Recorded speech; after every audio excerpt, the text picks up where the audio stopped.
This is Audrey Bisk with a Garden Grove TV3 News Report. Look for someone who is totally committed to this community and find someone who is willing to commit to the city 24/7, not 9 to 5. Garden Grove's interim city manager, Alan Roeder, spoke at a community forum about what residents should look for in a future permanent manager. The forum was led by CPS HR, an executive search firm the city hired to help with the recruitment process. It's their city.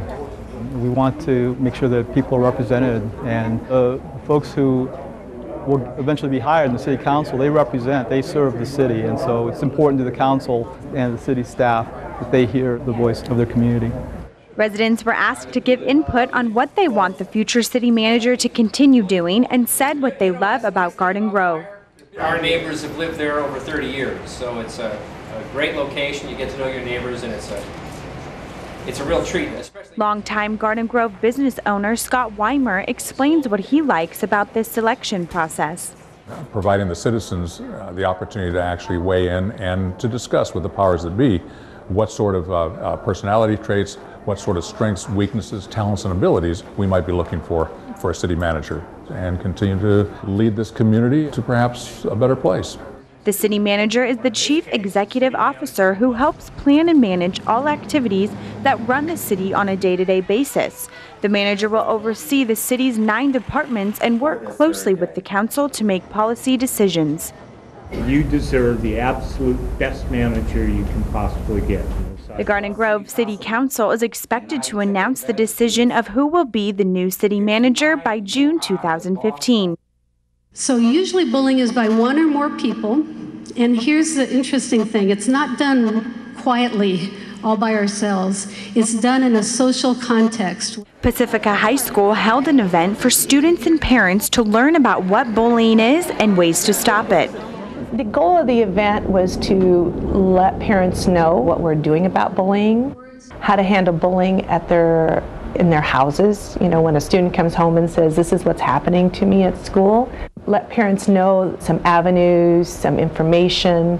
Events like the one at Pacifica are part of a grant the Garden Grove Unified School District received to increase awareness about bullying and help students have more access to mental health support. And so that really relates to bullying because we're starting to reconceptualize how we look at bullying as not just a discipline issue, but also a mental health issue.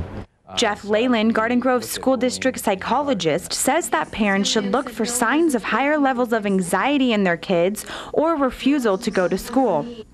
You know your children best. So just starting that conversation with your child and talking about, are there any reasons why? If bullying does come up, that's when I tell parents to immediately open that communication with their school. And a new program that will come from the grant is something called Restorative Practices. It's something that brings both the bully and the victim together to talk about the situation and bring some understanding to where the power differences are and where the school can best support to kind of stop the bullying. For parents to recognize what that is and that it's not acceptable and it's not something that anybody or any student has to tolerate. And now, Tao Ta has more. 3, 2, 1,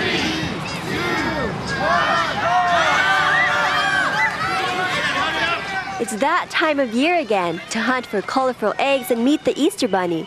It all happens at the annual excavation at the Atlantis Play Center in Garden Grove. Horses on your mark, get set, roll! Fun carnival games, yummy food, and arts and crafts are only some of the things families get to enjoy at excavation. I love the pictures. Oh my God, I love pictures with the bunny. And then the kids love the jumpers. This love inspired the staff to add 3 this year, for a total of 5 bounce houses. We added a variety of bouncers, such as like the big slide, 2 regular bouncers, a toddler slide, as well as a combo slide. Look in the bushes! Over here! And it was easy to see what was a favorite for many children and adults. The Easter egg hunt. We love the Easter egg hunt. That's really fun for the kids. Excavation offered 4 different age-appropriate egg hunts. And this one egg is one of nearly 4,000 that were hidden for the hunt. I found one. Organizers hid 2 special golden eggs at each of the hunts, but the color of the eggs didn't seem to matter to the kids. I didn't find a golden egg at least, but that's okay. It wasn't just the children having a good time. Parents found the excavation relaxing. So much fun being here, relaxing, and getting the kids out for fun. I like that it's in an enclosed area, and so it's easy for me to keep track of both kids, and they both have activities to do with the different age ranges. This is Tao Ta reporting.